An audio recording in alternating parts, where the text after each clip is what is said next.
Yeah. It looks better without tape, right? Yeah. And the only thing would be the basketball, but we should just move that.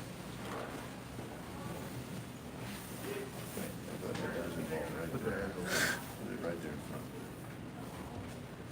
You probably don't buy. Oh, you really are gonna do it? Well, you can, I mean, that's fine. How much does that thing weigh?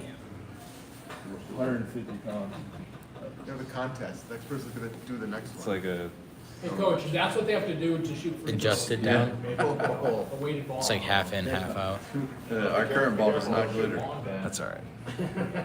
I mean, Make it a little lower. you'll go with this one, or you want to go bottom one? All right, we got 90 seconds. When we applaud, we get nice and loud.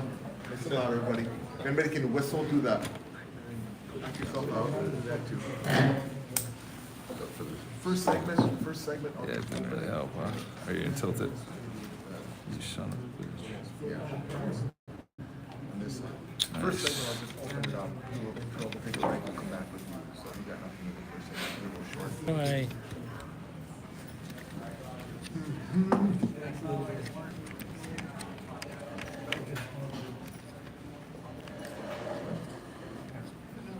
It's pretty good, dude. Yeah. That's good.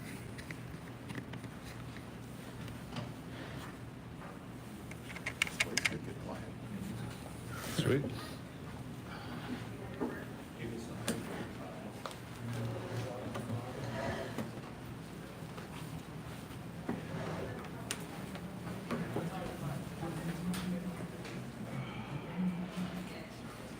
$30 seconds.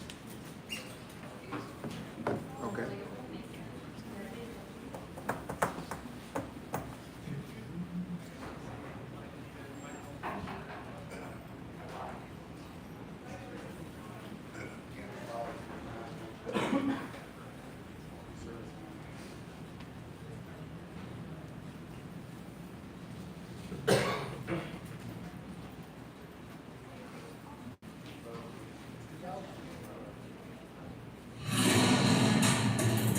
The following is a presentation of the Milwaukee Panthers Sports Network from Learfield. Welcome to the Bart Lundy Basketball Show. And I'm coming here to take this fantastic university and this city, and hopefully we can just turn heads here.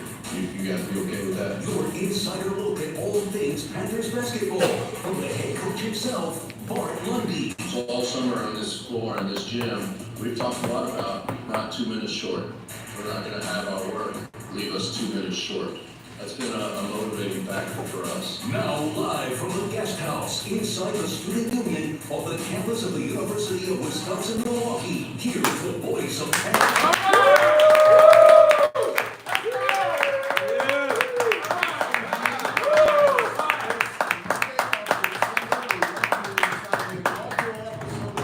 Basketball show, yes indeed. We're going to be here every Monday for the next couple of Mondays through the month of December. We'll take a little hiatus during the holidays as the union is closed, and then we'll be back at it in earnest come mid to late January and plow all the way through. Would you please join me in welcoming the third-year head coach of your Milwaukee Panthers, Mr. Bart Lundy.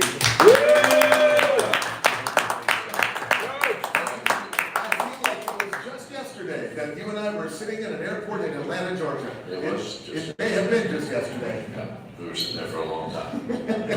How did that delay last? I mean, all your travels, your recruiting and coaching and all these things, how did that delay stack up? I think we finally flew out of Atlanta around 1:10, 1:15. How did that one stack up to other things you've gone through the airports? I think that was a mid-level delay, mid-level, but normal for Atlanta. If you've flown much, you know Atlanta's the place you get stuck. So not uncommon.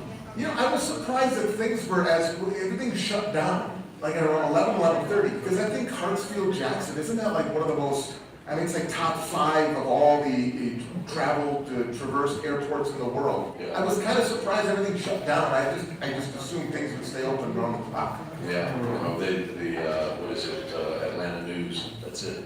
That's all you get. That's all you get. One more 5-hour interview, that's all you can have. That has been the unofficial beverage of broadcast this year. Have you seen that? Yeah, I have.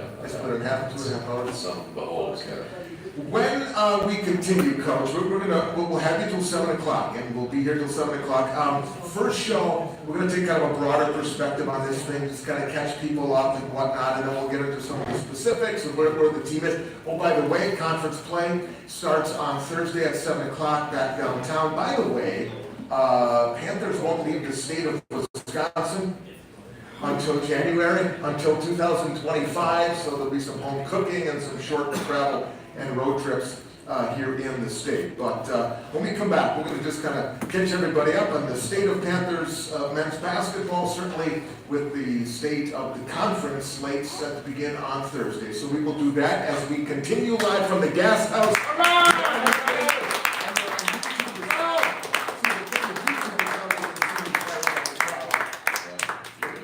So be it. All right, back in a couple moments. Stick with us. The Lundy basketball show continues. Attention Wisconsin manufacturers and metal fabricators. Looking for a metal supplier who keeps your supply chain running smoothly? Meet Basic Metals Incorporated, headquartered in Germantown, Wisconsin. I was stopped at my lawyer's office today. She saw the jacket. And I guess she knew you as well. So it's pretty good. The secretary, Jeremy Control laws, her boss. I don't think I can have to do that now. Yeah.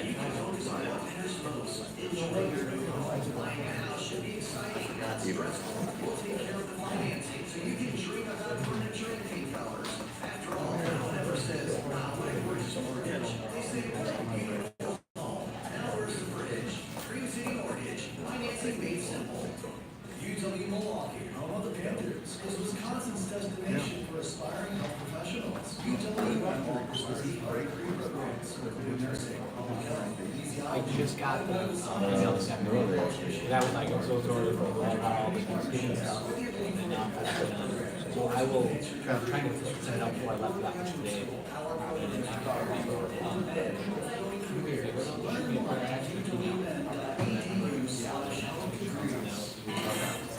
You just sent it today. You want to get the most value for your team's budget. It's all in some You want the process to be easy because you already have enough on your plate.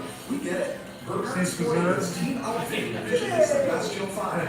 With an abnormally high customer satisfaction rate and our own silkscreen and embroidery facility for quality control. So if you want the highest quality team outfitting and incredible service, you can't beat Burger's. You like my 4-hour one, Leslie? Yeah, I want the whole thing. Rolling on with our first Bart Lundy basketball show of this 24-25 season, and Coach thought because it is the first one, maybe we just take a couple moments here to talk big picture stuff right now. You know, one of the storylines coming into this season, and you could say it probably for every team or many teams across the country, is how quickly can that group gel? I mean, in this day and age with new faces coming and old faces going and things like that, how quickly can they come together and be a cohesive unit? Yes, we sit 9 games deep into the season. How would you characterize how that process has gone? I know it's still ongoing, but to this point. I would say it's been up and down. We thought we had a great summer, and then we hit a little bit of stumbling blocks with our chemistry. We have went through these 6 games in 12 days. I think it was good and bad for us. It was good because we saw success. Then we hit a couple tough road games. Sometimes friction causes traction. Thought today we had a meeting with our seniors, and it was about as productive and as close to a championship type meeting that as we've had here since I've been here.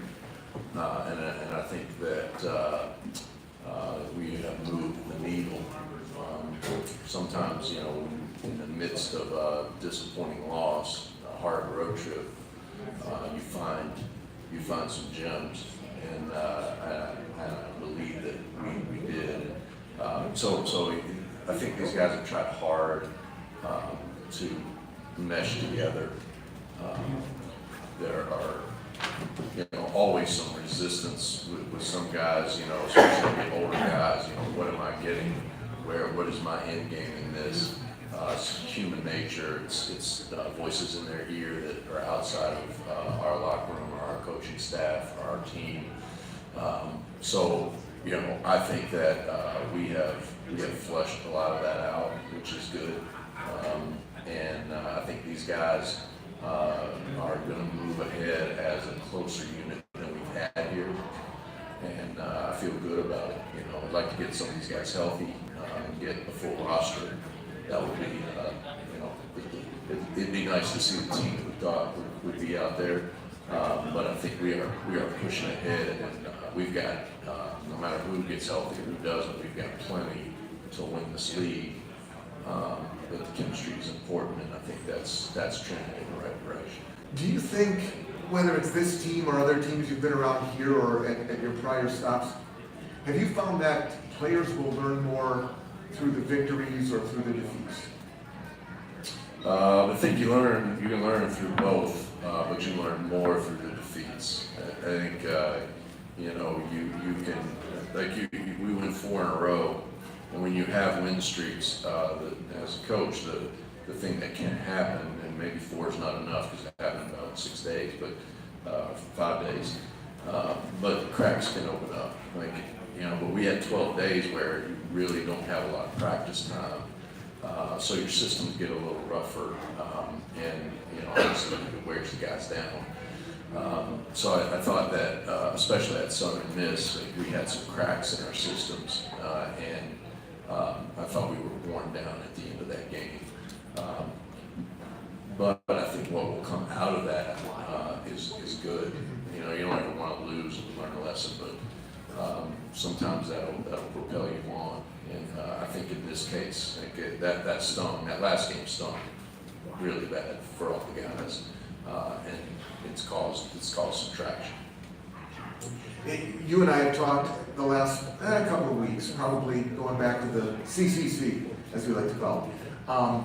The fact that, it's a theme, I mentioned to you, it's a theme that the Brewers have had here in town. I feel like the last 2-3 seasons, going to every Milwaukee Brewers season, the discussion is, they have so many outfielders. They have a glut of outfielders. How are they ever going to find enough time and place and at-bats and all that stuff for all these outfielders? And it all works itself out in one way, shape, or form. There was the talk about the depth on your roster, and there we sat, it wasn't even Thanksgiving yet, and you were taking a 10-player squad on a road trip. You had 10 guys suited up and ready to go. It's amazing how the depth can be tested, and the X factor always in every season can be injuries, and it has been for your guys. But that means there's been opportunities for other guys to do some things, and they have. Yeah, and you know, depth is overblown a little bit. You know, it's nice to see guys on paper, but then they've got to go into games and perform. And you don't always get the guys performing the way you think they will when you look at them on paper. And some guys overperform, you know, what you see on paper. If we didn't have the depth and our staff hadn't recruited so many players that can play at this level, then with what we've had happen early, we could have been in a really bad situation. So the depth has helped in that regard, but at the same time, like, our starting 5 against Southern Miss was really good, and then guys came off the bench and completely flipped the game. You know, they didn't play the way the guys were. We were talking about that today with the team.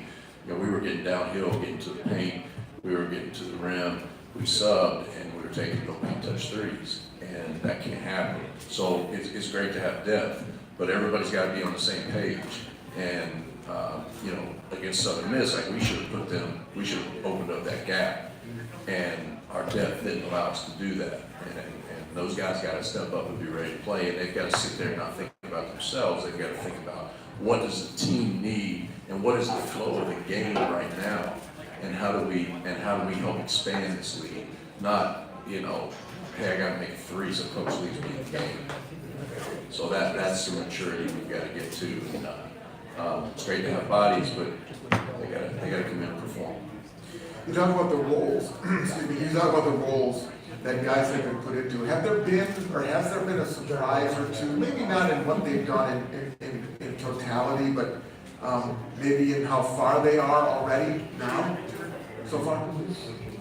Well, I think Michael, I mean, you know, we had an idea he was going to be this good, but he's, you know, we played at Central Florida, and that's a power, whatever. What do we have? 4, 5, 6. You know, it's a Power 4 conference team. I count the Big East. I think we still got 5. We'll call it a quad. We'll call it a quad 1 team, and you know, when you see him able to do the same things at that level that he does, that we saw him against St. Thomas or, you know, Wofford, then you realize like this is a guy who can play a high level no matter the competition. So it's great for him, for us to see that. It's great for him to start to understand the level he can perform at. So he's been great. I think Johnny continues to get better and better and better. And you know, to me right now, you know, the 6, 5 starters of Johnny really are a solid 6, and we got to get a few more that we can rely on night in, night out. We're getting some good performances, but we need more. We need more and more consistency. I'm glad you brought up Jermichael Stillwell. I'm going to get into that and kind of his progression and where he can go next, because he has kind of taken the league by storm. He hasn't played a league game yet. He will on Thursday, which, oh, by the way, I'm very excited to see Jermichael Stillwell in the Horizon League, and we will on Thursday when Cleveland State comes here. I will talk a little bit more of that as we continue live from the Gas House on a Monday night. All right!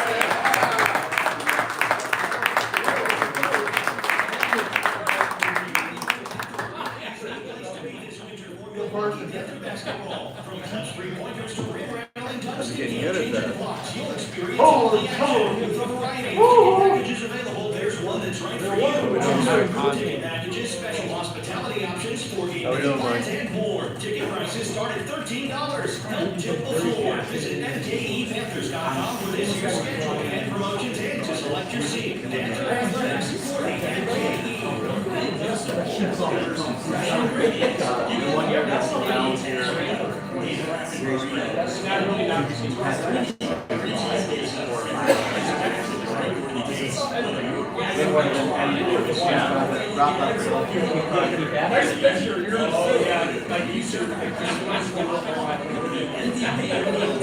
Order online or visit your local dealer today. Bring the Fender to your table.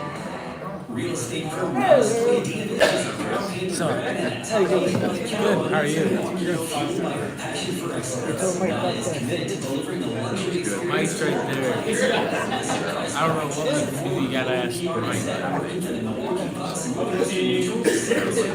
Even Michael Jordan. She takes that expertise to ensure every real estate transaction is seamless, sophisticated, and tailored to her client's unique needs. Visit realestatenow.com for more information. Looking to take your brand to the next level? Image 360 New Berlin is your go-to partner for custom signs and graphic solutions that make an impact. From outdoor signage and bold store signs to eye-catching vehicle wraps and stunning indoor graphics, Image 360 delivers results that work. We don't just create signs, we build long-term relationships, giving your brand 360 degrees of exposure. Call Image 360 New Berlin at 262-789-8006 today. You should give it a John. Double 0. Back inside the Gas House on this Monday night, the Bart Lundy Basketball Show. We will be here next Monday, 6 till 7. Yes, we started clapping. Yes, we can clap going to break. We can clap going out of break. By the time 7 o'clock rolls around, we'll sit clapping, but we'll take it. We'll be here next Monday, 6 till 7, the following Monday, 6 till 7, then the holiday break, and then we'll be back and we invite you in. This is the second time I've been seeing Scott, can I interrupt? Yes, please. So It's your show. Before we go on, I just want to thank everyone who came out tonight. I really appreciate it, and hopefully at some point we'll get some students here and we can fill this place up. Jimmy, you on that? Yeah. What? Yeah. Oh, just calling them out. Yeah, you gotta use your resources, right? Yeah, all my resources. All right, sorry. No. It's more, it would be a great juxtaposition. Because, Selection Sunday happens in this gas house. Yeah. And there have been soccer programs that have celebrated their Selection Mondays here. There have been Panther basketball teams that have celebrated their Selection Sundays here. If we look around right now, and those of you who are here with us in person, how sweet would it be if you and I are here on whatever Sunday that is in early March, and all of you are back, and I have a feeling we'd be joined by a bunch of others. We will be. We will. Yeah. There you go. So just remember this, look at the faces here. We were here on December 2nd, and my God, how sweet would that be if we're here on March, whatever it is, for Selection Sunday, and all these screens are showing the show. We used to call it Team Bus One, so you guys are on Team Bus One.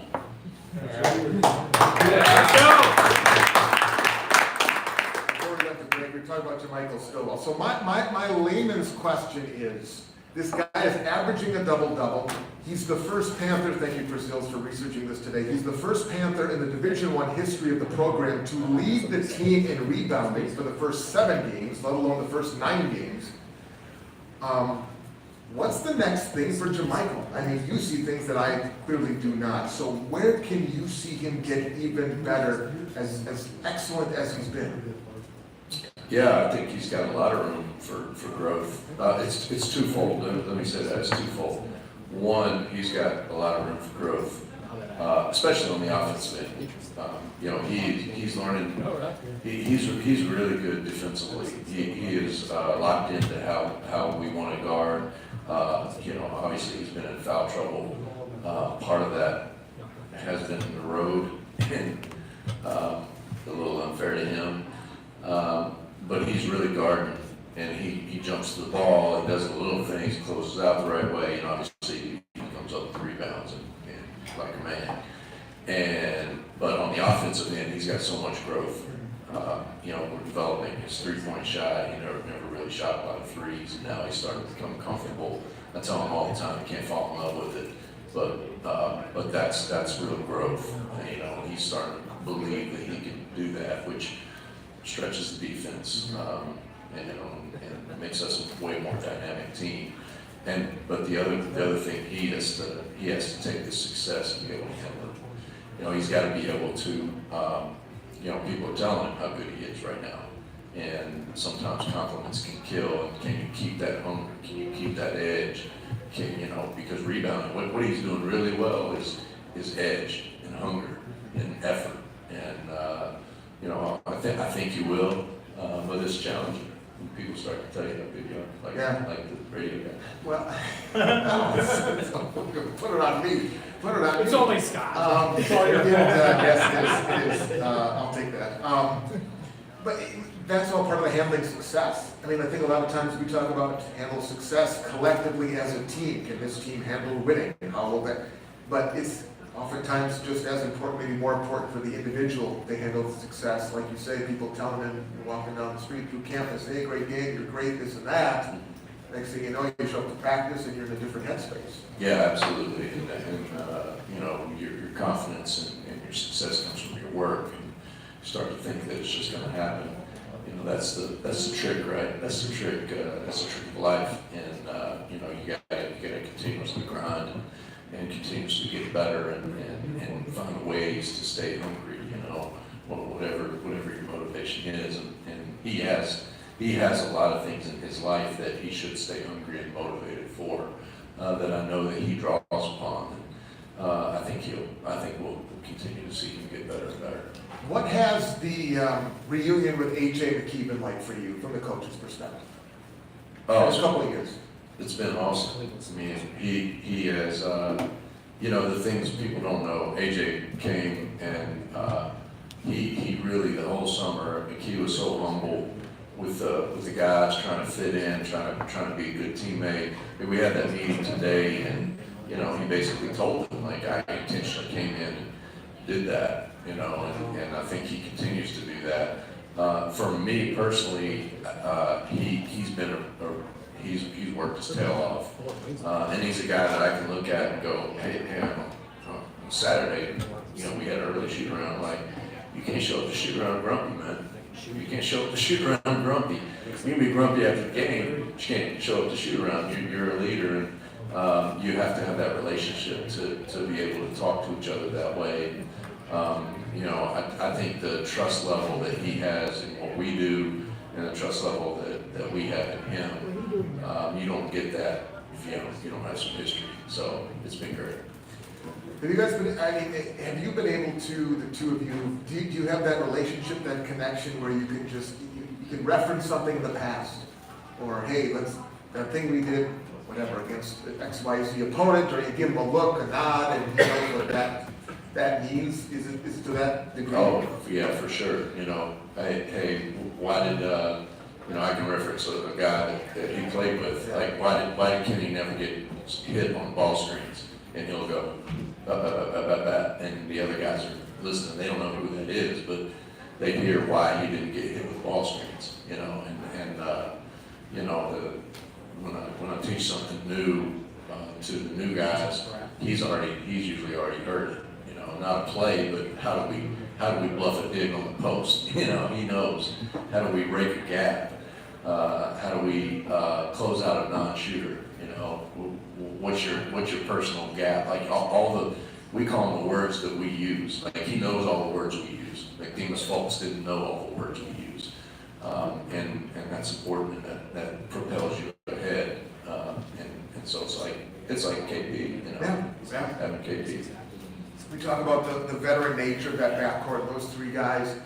How have they meshed together? I mean, I imagine there's been some bumps, but it only makes sense. We're talking McKee and Fultz and Pulliam, because those three guys have played a lot of basketball, not together until this year. That's why we always talk about this team being old individually, but not old collectively. How has that journey been for those three guys? Because there's great talent there, and there's great, veteran nature that you can lean on, but they haven't done it together until now.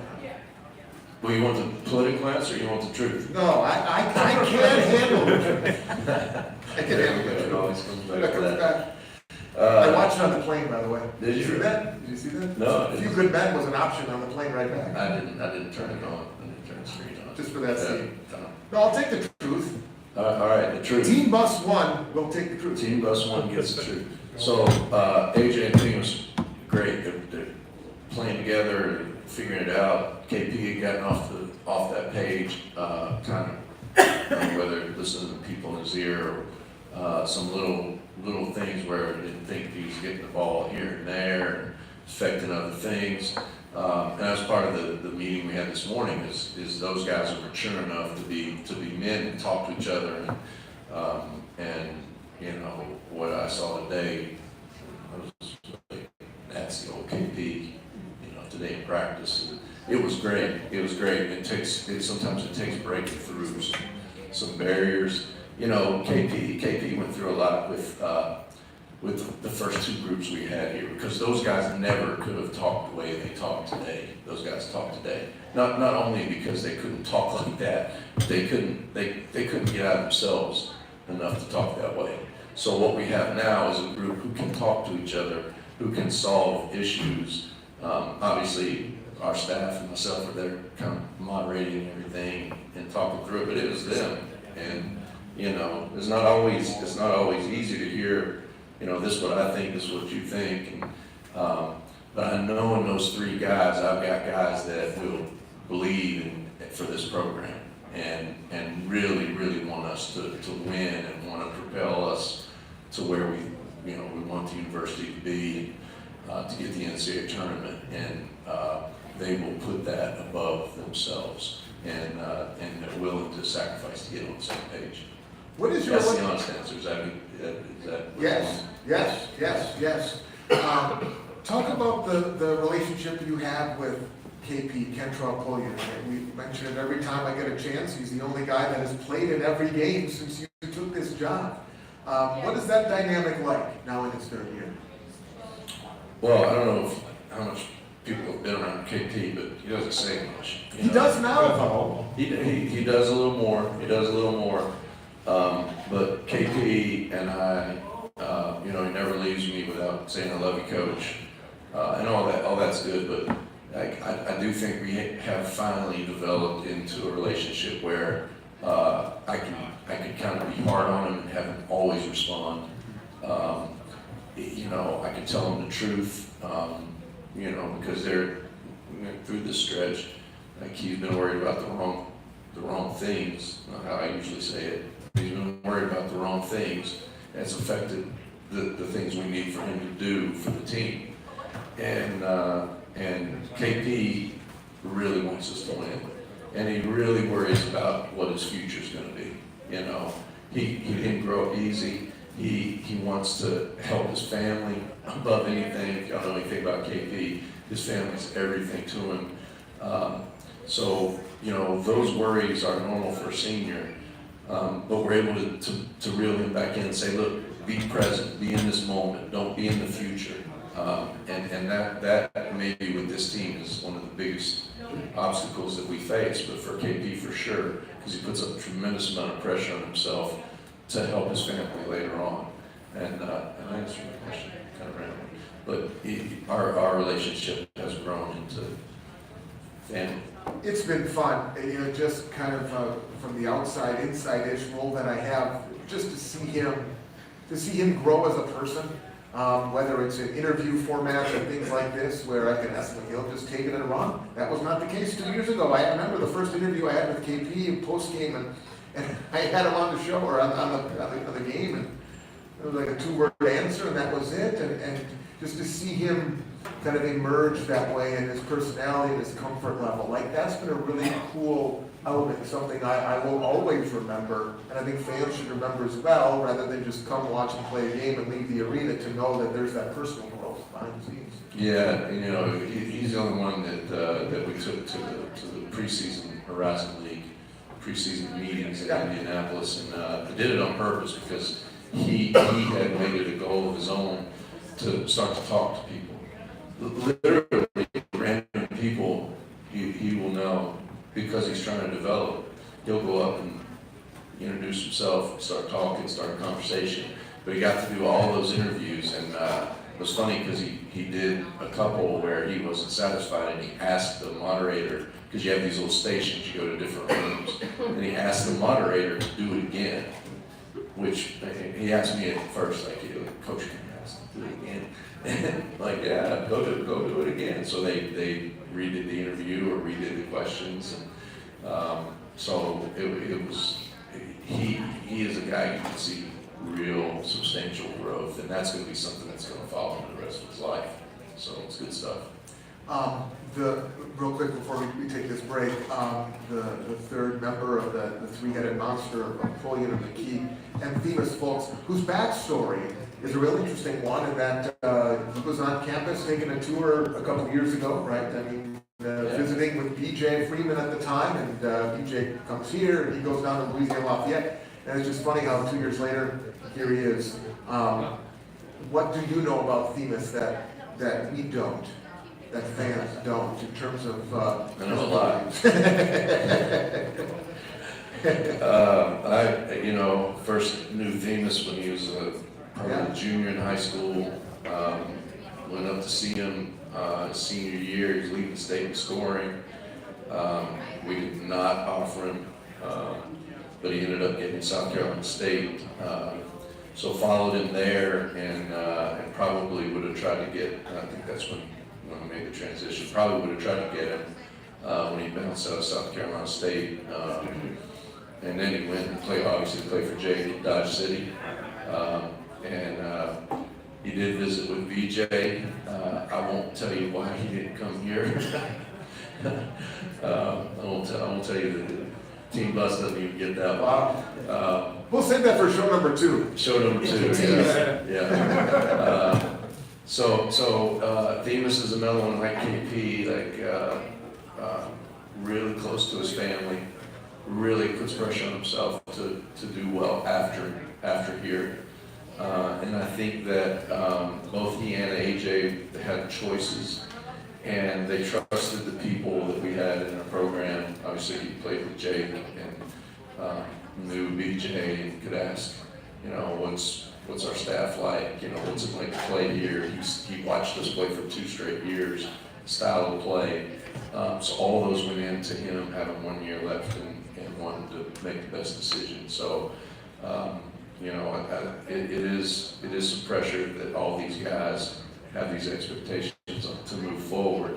But to me, Themis, and I told our group, right now he might be over dribbling a little bit. Pick at him, but he's the best point guard in the league. He's the best point guard in our league right now, and he's playing at a high level. You know, he's flourishing in our program.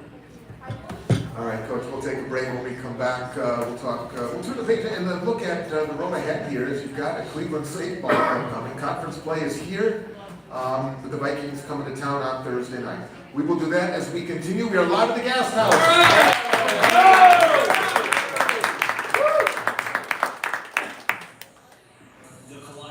Good noise, everybody.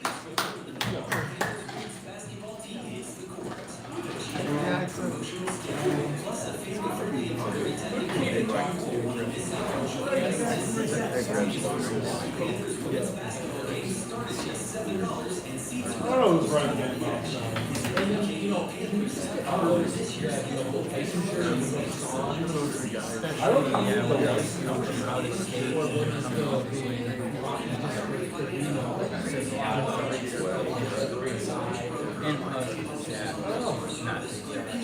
It's a question I've never asked.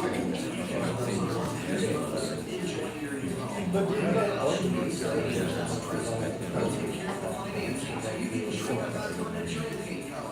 But that's how you get posting,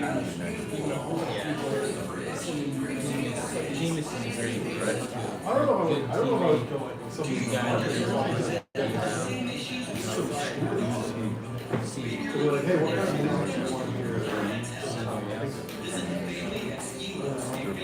I know the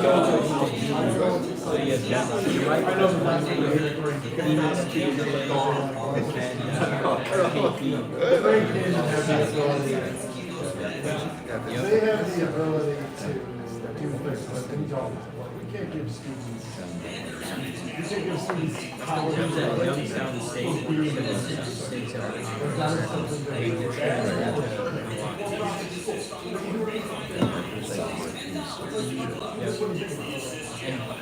John's All right, 10 seconds here. I live on Cranberry Street, just a couple blocks away. Walk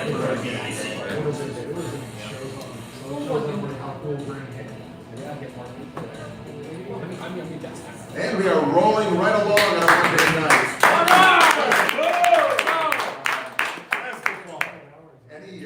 Anybody who can listen, that would be great. You can do the whole, I can't do it. That's always a nice effect. Coach, You're asking for something. you know, that's a different show, Coach. Different show. That's a totally different show. A couple years ago, the league institutes the schedule whereby here we are before Christmas, early December, and we play a couple of conference games. And so you have Cleveland State coming to town on Thursday night. It'll be a 7 o'clock tip-off back downtown at historic Panther Arena. The Vikings are here. Do you, I guess just big picture, first of all, do you like the fact that you get to dip your toes in the Horizon League waters for a couple of weeks and then get into it for real in January? Do you like the initial, or would you rather just do it all at once and here we go? No, I like it. I think you know, it helps our guys prepare, make these early season games really important. You know, that's one of the things our seniors said. This is their maturity level. Was okay. You know, disappointing that we lost UCF and Southern Miss, but we got to learn from that because now it's real. You know, and those guys are saying that. You know, this can't happen on Thursday. You know, we've got to correct. We got to finish games. You know, make free throws. We got to do all the things we didn't do that caused us not to score points against the team. So I like it. You know, I wouldn't want to play more than we're playing 2 or 3 before, but it also helps us to spread that out in the second semester. So we got a couple nice little gaps and heal and, you know, regroup. And it's hard when you go January all the way to tournament time, you don't really have gaps. So these early ones allow us to have those gaps. What can you share about the Vikings? They lose, a great player, Tristan Aruda, and it's pretty much it's a regular talking point now about when a team lost, and here are the guys that have transferred in. That's just kind of the way of the world these days. But what can you tell us about Cleveland State? What can we expect from Coach Robinson and company? I think the same, toughness and grit. You guys have had some battles, even in just your 2 years. Oh yeah, Physical battles. yeah. It's going to be a grinded out kind of game. They're really good defensively. They're big and strong. I don't know if they're tall, big, but every one of their guys is really tough and strong. They have had some issues just scoring enough points. Playing really good defense, not scoring enough points. So I think they've got some guys that are trying to find their way. We're familiar with some of those guys. I think they're good. We're good on the glass, just like we are. So it could, hopefully we make more shots, or it could be a rock fight. We talked about this earlier in the show, the fact that this team has been snake-bitten with injuries, but there might be reason for optimism. I mean, we know that they might be, maybe until January or so, Faison had the surgery you talked about to his broken finger, but Dilo Dilo, as he likes to be called, there's some optimism there that fans might get a chance to see the hometown product back on the floor soon. Yeah, we've got, he goes Thursday back to Dr. Yost. We are optimistic that he could be cleared by the following Wednesday, so a week from this Wednesday. And, he's doing non-contact now. He's able to move that. He doesn't, he's without a ligament in that elbow now. If he was a pitcher, he would need Tommy John. He would need Tommy John, right. Yeah. So they're going to let him continue. He's got a wrap that they've kind of perfected now, and he's doing non-contact. It's great to see him. Today was his first day out. He was playing at such a high level, and he gave us something that we didn't have. Just a guy that kind of slowed us down, very cerebral. He can score inside and outside. It's going to take him a little while, but that's a major addition to our rotation if we can get him back and get his wind and get him back into the swing of things. Which is something that is worth pointing out. It's great when you're healthy enough to be cleared to get back on the floor and play. But then the question is, how long does it take you to get back into game shape? Or maybe, practice shape and then game shape, right? Yeah, I always tell our guys, you miss a couple of days, it's like missing a month in anything else in life. You're out and, you're just behind. So it will take some time, but getting him back now, even if he's in sync by, January, that's when it gets real. And you'd like to have as many bullets in the gun in conference play as you can have, and especially as you get to March. So you want to be, as close to full strength as possible. In terms of the bigs, and the role, the Horizon League, I guess you could say this with a lot of mid-majors. I mean, as they have evolved over the years and over the decades, have become more guard-driven.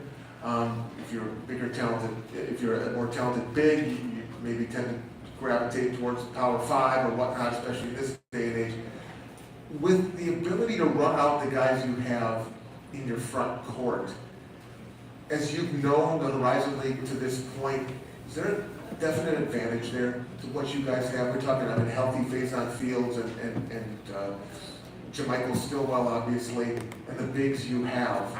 I'm trying to think in the last couple of years, as far as a grouping, I mean, you're going to have as good a group as there's been in that respect. Yeah, for sure. And you've been great on the glass for 2 years. Yeah, for sure. And if you get a Faison back, this could be a blessing in disguise because Duffy has woken up. 5 blocks in the first half. Yeah. Saturday. Yeah, he's really played well for us. He's having to play too many minutes, and Jermichael being in foul trouble made that worse on our last game. But Duffy, was playing. He might have been the best big in the league last year when he got hurt. broke that finger. And then Faison emerged and kind of gave Faison confidence. And Duffy's played that role in the background since then, and really came into this year. Didn't seem super motivated, not pushing himself as much as we like, in a maybe worrisome kind of way. But now with Faison going down, we're starting to see Duffy really, and he does want to do right by the team, and he really is starting to emerge and become that player he was before he broke a finger last year, and he had a massive break and really traumatic break. But you know, it's good to see, and if you bring Faison back and he can get healthy and right, you've got Stillwell, you've got a pretty good combination. This was really on display on Saturday, and folks who've been to home games have seen this as well. The way that those guys run the open floor more often than not. I mean, you know, galloping gazelles, call it what you want to, up and down the floor, but Jermichael and Faison and Duff, I mean, and they have to execute what you want them to execute, but to have your inside guys being able to work in the open floor that way, I mean, it's noticeable, and it's an advantage that other teams don't have. Yeah, and it's funny you say that. Can I call them gazelles? Is that okay? Is there a different term? That's it, not. Okay, I'll pick a different animal. Come back to this animal kingdom somewhere.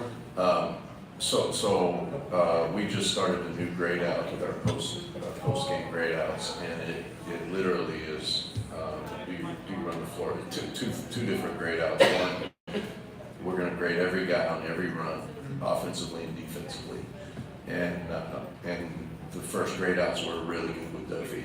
You know, he's really running the floor. Now he's got to run the floor and he's got to cause a collision on the other end. He doesn't always seal and find the body. When he does that, there's a reason Phoenix was, you know, is scoring some points in the lane because Duffy's mashing down the hill. But we've got to get them consistently running back and forth, and our entire team, and then the other post-game grade out is a defensive stance, as simple as that sounds. But when we're what we call on our ropes and we're in a stance, and we grade everybody on a 1 through 4, 4 being the highest. When everyone's a 4, we get a stop almost every possession. So we just got to hold those guys accountable to doing it every single time. But I think we are getting good runs from our bigs. Okay, so you talk about grading the team out, and one of the things that I want to do with this show is to be able, you know, pull the curtain back and you candid with your comments in a lot of ways. How deep into the post-game analytics will you get? I sat next to Will, video coordinator, and he's dissecting numbers and stats and things like that. I mean, okay, the game has happened. Here's the tape. Like, how would you quantify the number of stats and metrics that are being taken from that game and then presented to you and your staff to kind of digest? You want to go through the whole post game? It's a lot. So rebounding effort, they get a grade on every possession, offensive and defensive, and it takes a lot of time to grade these things out. So the other team shoots, did you box out, or if your guy's on the perimeter, did you check out, meaning at least you took a step. Will might be getting back on defense for them, but at least I took a step, and you could tell on tape. Okay. Was the intention to stop them. So they get a 0 to 100 grade on that, A, B, C, D, F, and then offensively we have 3 go-gets and 2 get-backs. So did you do your job and go get, and did you do your job and get back? So that's part of that grade out. We will have an individual grade out with their plus minus, which takes their shooting, and turnovers and all that. So plus minus grade out. We will have a grade out. We will show them paint touch versus we try to keep it out of the box defensively. So for example, we had 88 possessions in the Southern Miss game. Okay. So 50 of those possessions we got into the paint before we shot. In those 50 possessions, we scored 56 points. Pretty good. Pretty good. Bordering on elite offense. But the problem is, on 38 possessions, we didn't get it into the paint, and we scored 6 points. So when we talked to our guys, the second team that came in, look, fellas, we were getting paint touches every single possession. We subbed, and you guys took, 6 possessions where we took non-paint touch shots. So sometimes, all right, Jimmy, I'm not going to tell you that's a bad shot, but I am going to tell you just took a shot without getting a paint touch. And you know in your mind that when we had 38 possessions, we got six points, which I don't beat many people like that. And then effort, and I'm missing something. We do out of bounds. We want to win the out of bounds. We want to win ATOs, so after timeouts. If you take the jump ball, all the timeouts, the media timeouts, and all the timeouts you can call, that's the possession right after offensively and defensively we grade, and that's 19% of the game. So we want to win the ATOs, we want to win out of bounds, and we want to win free throws, threes, and rebounding. Those are our margins. Oh yeah. And one of the more Is that a question from the audience? I saw you. No. So one of the ones that is kind of cool, we call it their Draymond rating. So Draymond rating. Draymond rating. What is a Draymond? So Draymond is just how well you contest the shot. Okay. How close, the closest guy to the shot, how well you contest the shot. So obviously you can contest really well. If he makes it, you're still going to get dinged on that. But most of the time, the contest will really tell the story. So they get a plus or minus. So you'll see, like some guys will be plus 100, and you'll get some guy that didn't close out, didn't contest well, and they might be minus 200 on their Draymonds. But those guys are competitive with it, and it's really, it's helped us to get better. We didn't contest the 3 as well the last game, but we're getting better at it in those grade outs. So. Have you always been thrown to getting into the numbers, digging into the metrics? Is that something that you just kind of got into as the game evolved and as your career evolved? Was there somebody maybe who turned you on to getting into the numbers? Yeah, I mean, I think anybody that's coaching is always, you start to understand that basketball is math. I mean, it is math. Unfortunately, it's math. We're talking about math. But when I got with Buzz, Buzz was different because in my job, all I did was the basketball part. But I shouldn't say all that, but all I did was the basketball part. And Buzz is a unique character, like individual. He's hard to communicate with, and you have to figure out what his language is. Call it a love language, but his is numbers, and so we had to really if you want to tell Buzz we got to keep the ball out of the paint, you got to show him the numbers, and really I learned to communicate with Buzz through the numbers, and it evolved like some of what he liked to do and some of what my own philosophy. It just kind of came about. Yeah, interesting stuff. Yes, there is math. There's a lot of math in basketball. Let's take a break. We'll be with you for another about 10, 11 minutes. All right!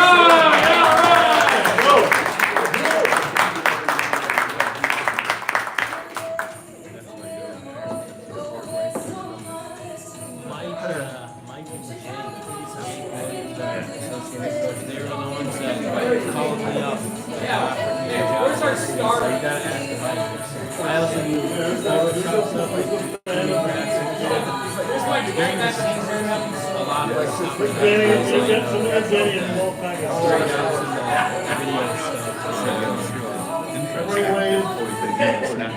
If you're in charge of uniforms and equipment, you want to get the most value for your team's budget. You want the most process to be easy. Because you already have enough on your plate. I'm sure there's like a legal reason why we A lot of things are automatic.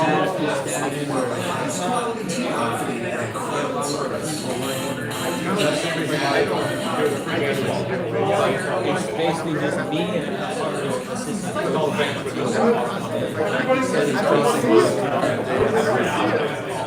I was in like 4 different deals. Where people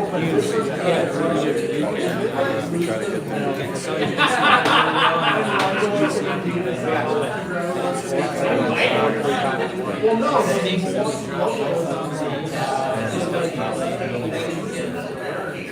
And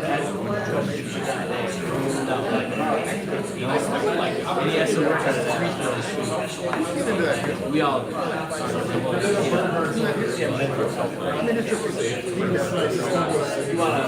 I'll be good in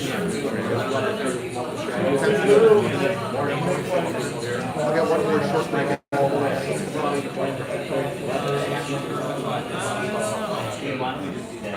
It's like, All right, let's go!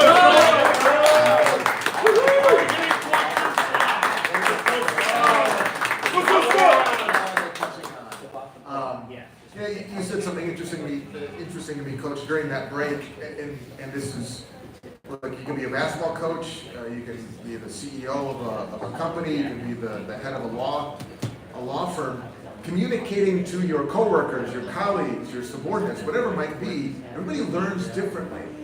And you as a coach have got to learn how your players learn best and then learn how to communicate with them best. And I don't know that that's something I ever really thought about, or maybe many people did, even if it's just simply diagramming a play or trying to explain some sort of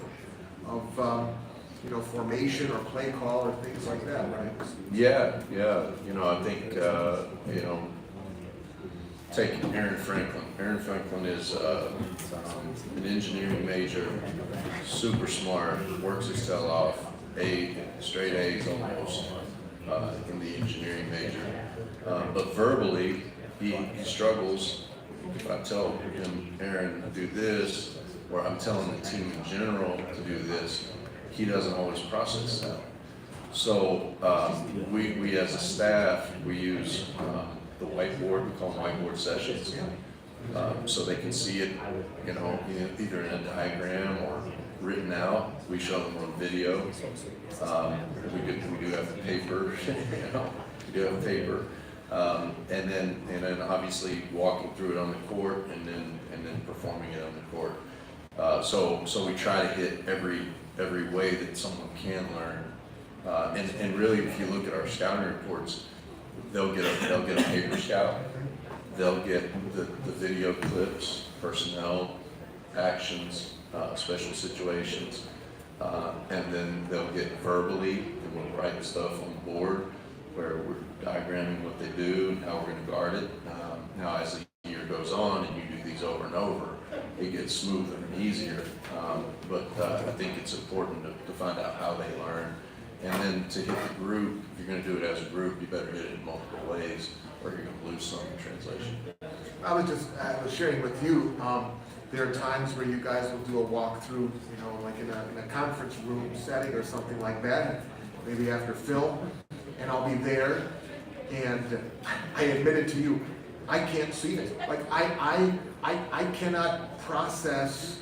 You're saying, Scott, you will be able to process a play anyway, and that might be true. But I have trouble processing it, just like if we were here in the gas house and you had guys out here and you're diagramming a play and you're having to walk through it. I can't see it. I'm more of the paper learner. If you share a paper scout with me, that's how I roll and write it down. That's really interesting. How long does it take you to learn that about guys? I mean, that's got to be part of the process too. Yeah, I think it is. I think it happens over time. Yeah. Everybody's different, and you do have interesting scenarios where you've got a guy who might not be great in school, but is unbelievable at processing basketball information. And you might have an Aaron Franklin who's great in school, but maybe doesn't process it as fast on the court, which sometimes. I've told Aaron, I feel bad, Aaron, because sometimes I hold you accountable for things, and I get upset with him because I have higher expectations for him. Like if I tell Michael something, I expect Aaron's got it, because I know how smart Aaron is, but it doesn't always translate that way. It's not how he learns. And then there are things that you have to get everybody. We do a lot where we bring them together and we'll do 5 possession games where they have to watch me draw it on the board and go out and run it in practice, because that is a skill that everyone has to have. Right, in game. Yeah, because at the end of the game, if you're diagramming a play and you got one guy that can't process that, then you might as well not diagram it. And plus, sometimes I look at that board when I've drawn it, I'm like, Holy hell. I don't know what that is, so I'm they. That is interesting stuff. Coach, let's take a quick 60-second break. When we come back, we'll bore down on the Vikings, maybe give us a little X factor, a key to victory, whatnot, as Panthers and Cleveland State get ready to do it on Thursday night. Back with our final segment after a 60-second timeout. This is the Bart Lundy Basketball Show. Looking to take your team to the next level? For custom signs and graphic solutions that make an impact. From outdoor signage and bold store signs to 7:10. Yeah, I would do that, but I just want to make sure. Yes, I got a little wiggle room. That's what I did. Going over. I figured. Right now it's 6:57. It's 6:57. I figured we're going to go over a little bit, but broadcast only goes to 7:10. So unless I adjust it on the computer, which I don't have with me right now, we'll end at 7:10. Up and down. They're doing really well as a team. Walking in the division is kind of up and down.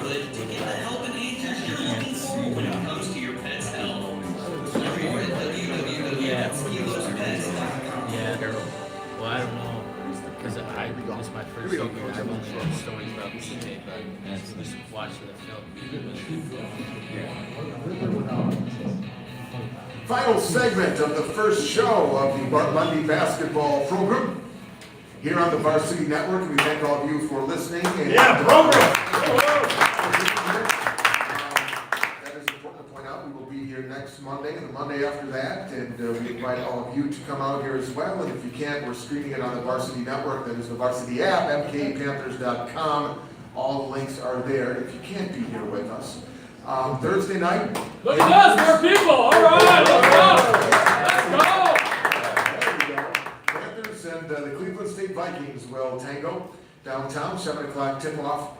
And we kind of got into the matchup a little bit with Cleveland State earlier, Coach. But for folks who are going to be there, listening, watching, however they may be following it, what an X factor. You know, I love asking the old X factor question. Something off the beaten path, maybe. Something that you can tell Team Bus One, who is with us tonight, that they can watch for and listen for. Well, I don't know X Factor, but I do have an interesting Cleveland State story. So Cole Franklin, who starts for them, actually visited both Milwaukee and Cleveland State about, what would you say, Mike, 2 months ago? Because he was in junior college and was going to be eligible to play here next year. We were recruiting for next year. Somehow, Cleveland State brought him on the visit, and however it happened, got him eligible now, and he committed and signed to play this year instead of next year, and now is the starter. And now is a starter for Cleveland State. So, just an interesting story. A fun fact, a fun Cleveland State Vikings fact, as Milwaukee and CSU will do battle. And Cole also has, I think his uncle is on the Bucs staff, and his brother is on the Cleveland Cavaliers staff. So, all kinds of interesting Cole Franklin stories. Take note. All right. We should mention as well that on Thursday, have you tried the Panther Pale Ale? You haven't? Oh. Yeah, it's coming out again. Yeah. On Thursday. It'll be out at the arena. We should mention that, and you get more info at mkpanthers.com. Coach, it's been a pleasure. We will be back again next Monday. There's one game between now and then, so we'll kind of recap Cleveland State when we're together next Monday, and then we get to preview another game. That's in state, right? It is an in-state against another team that wears green. Yeah. We'll get into that. I can't wait. You gotta help me, protect me when I go there. All right. You want any gym time? We'll put the 10-second delay in.